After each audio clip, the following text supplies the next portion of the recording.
آزادی اس کا نام نہیں ہے کہ ایئر ہوسٹس بن کے 300 مسافروں کی 8 گھنٹے خدمت کرے، ہر ہوسناک نظر اس کا طواف کرے، کوئی اس کو کسی نظر سے دیکھے، کوئی کسی نظر سے دیکھے، کبھی کسی سے ٹکرائے، کبھی کسی سے ٹکرائے۔ یہ آزادی ہے، یہ آزادی ہے۔ ہمارا آسٹریلیا سے سفر ہو رہا تھا، سنگاپور 8 گھنٹے کی مسلسل فلائٹ تھی۔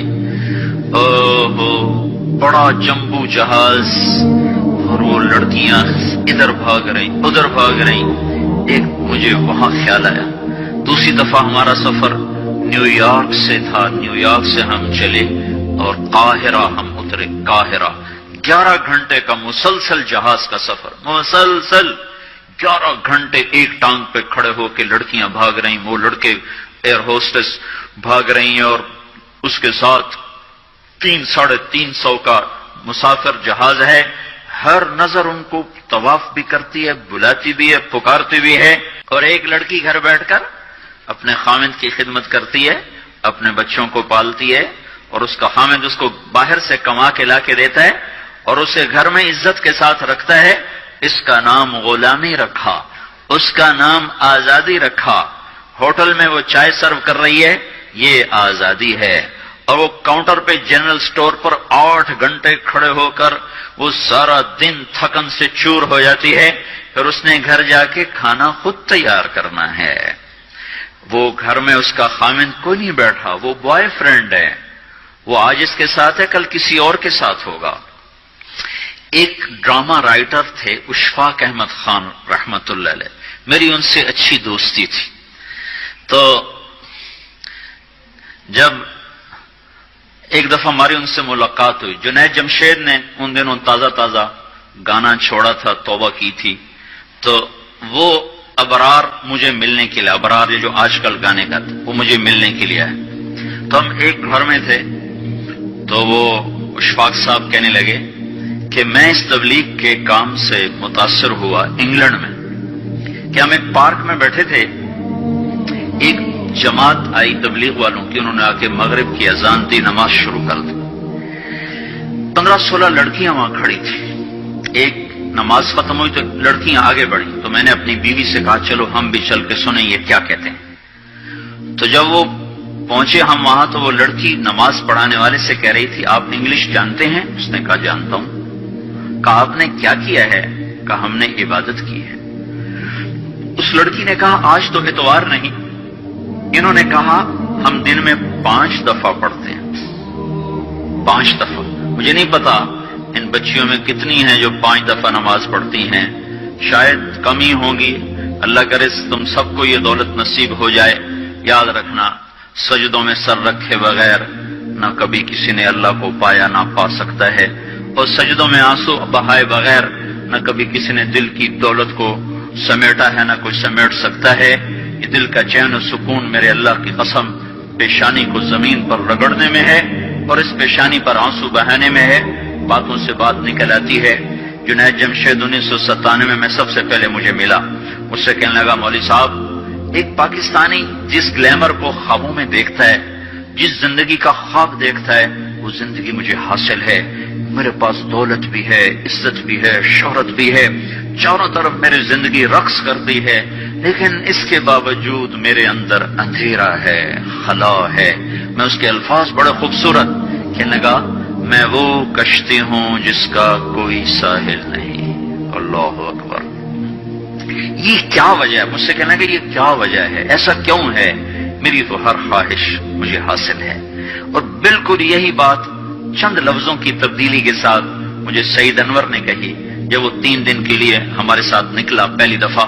مجھ سے کہنے لگا میں یہ سوچا کرتا تھا عزت، دولت اور شہرت یہ میری زندگی کا مقصد ہے، صرف 22 سال میں مجھے سب کچھ مل گیا، عزت بھی، دولت بھی، شہرت بھی، لیکن دل اسی طرح پریشان۔ 100 بار چمن مہکا، 100 بار بہار آئی، دنیا کی وہی رونق، دل کی وہی تنہائی، تو رونق بھی ہے، بہار بھی ہے، پھر دل کیوں اداس ہے، پھر دل کیوں پریشان و غمگین ہے؟ کہ اس سوچ نے مجھے یہ مجبور کر دیا کہ میں نے مقصد کے انتخاب میں غلطی کھائی ہے۔ مقصد کے پانے کے بعد تو آدمی چین میں آتا ہے۔ مجھے اگر عزت دولت شہرت میرا مقصد ہے، مجھے مل چکا ہے، پھر مجھے چین کیوں نہیں، پھر مجھے سکون کیوں نہیں؟ تو مجھے پتا چلا کہ نہیں، مقصد زندگی کچھ اور ہے۔ میں نے کہا شکر کرو تمہیں جلدی پتا چل گیا۔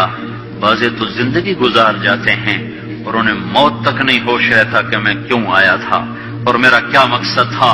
جو لوٹ آئیں کچھ کہنا نہیں، بس دیکھنا انہیں غور سے، جنہیں منزلوں پہ خبر ہوئی کہ یہ راستہ کوئی اور تھا، چل چل تھک گئے۔ جب آگے پہنچے تو دیکھو غلط جگہ آ گئے۔ واپس مڑنے کا وقت ختم ہو چکا ہے، شام ہو چکی ہے، اندھیرے چھا چکے ہیں، اب واپس مڑنے کا راستہ نہیں ہے۔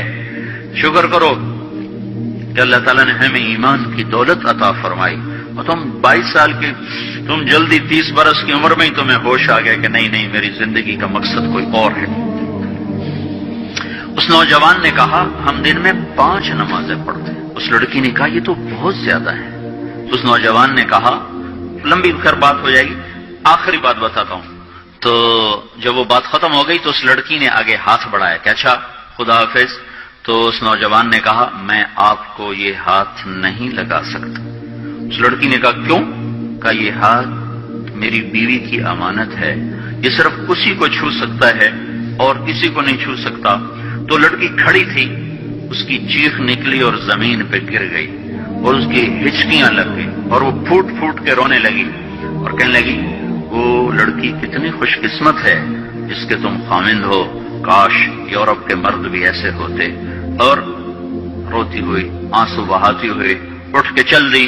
تو اشفاق مرحوم کہنے لگے میں نے اپنی بیوی سے کہا بانو آج وہ تبلیغ ہوئی ہے کہ لاکھوں کتابیں چھپ کر بھی وہ پیغام نہ پہنچتا جو یہ لڑکا اپنے عمل سے پہنچا گیا۔ تو ہمیں ایک زندگی کا میرے عزیزوں مقصد ملا ہے، اللہ ہماری منزل ہے، ہم اللہ کو سامنے رکھ کے زندگی گزارنے والے ہیں، ہم آزاد نہیں زندگی گزارنا، یہ کامیاب زندگی ہے۔ تو کہیں ایسا نہ ہو کہ میرا اللہ کہہ دے وَامْتَازُوا الْيَوْمَ أَيُّهَا الْمُجْرِمُونَ، ان کو الگ کر دو اور مجرموں کی صف میں کھڑا کر دو، تو پھر کوئی حال نہ ہوگا۔ ہائے اللہ کے نبی نے کہا کتنی عورتیں ہوں گی جن کو سر کے بالوں سے فرشتے پکڑ کے گھسیٹ رہے ہوں گے اور وہ کہیں گی ہائے ہمیں بچا لو، ہائے ہمیں بچا لو۔ اور کتنے مرد ہوں گے جن کے جبڑوں میں ہاتھ ڈال کر فرشتے ان کو گھسیٹ رہے ہوں گے، وہ کہیں گے ہائے ہمیں بچا لو، ہائے ہمیں بچا لو۔ تو اس وقت اللہ کہے گا اولم نعمرکم ما یتذکر فیہ من تذکر وجاءکم النذیر، میرے بندے یہ چند آنسو دنیا میں بہا لیتا، جو آج تو کر رہا ہے تو ہائیاں دے رہا ہے، یہ تو دنیا میں دے لیتا، تو آج اپنے رب کی رحمت کو دیکھتا۔ تجھے بتانے والے بھی آئے تھے، تمہیں سمجھانے والے بھی آئے تھے، لیکن تو مذاق اڑاتا رہا، تو ان کے ساتھ مستیاں کرتا رہا۔ آج دیکھ ایمان والے کتنے اونچے جا رہے ہیں، جنہوں نے مجھے راضی کیا وہ کتنی بلندیوں کا سفر کر رہے ہیں، اور ان کے ساتھ میں کیا کرنے لگا۔ یہ کامیابی اس کو ملے گی جو اپنا سب کچھ اپنے اللہ پر لگا دے گا، وہ اپنا سب کچھ اللہ کے محبوب صلی اللہ تعالی علیہ وسلم کے طریقے پر لگا دے گا۔ یہ کامیابیاں اس کا مقدر ہیں۔ یہ زندگی چند روزہ ہے اور آج ایک سیلاب ہے میری عزیز و مغرب کی تہذیب کا۔ انٹرنیٹ نے اور اس ٹی وی نے اور اس میڈیا نے ہم سے ہمارا سب کچھ چھین لیا ہے، سب کچھ ہمارا چلا گیا ہے، اور سوائے اچھل کود کے، کھیل کود کے اور زندگی کا کوئی منزل نہیں رہی۔ میں آپ سب کے سامنے یہ درخواست کرتا ہوں کہ اپنی زندگی کی منزل طے کرو۔ پہلے یہ سوچو اور سمجھو کہ یہ صبح یہ شام، یہ دن یہ رات، یہ جو گزر رہے ہیں مجھے کہاں لے جا رہے ہیں، میرا سفر کدھر کا ہے، میں کہاں جا رہی ہوں، میری آخری منزل کیا ہے، اس کے مطابق اپنی زندگی کی ترتیب بناؤ۔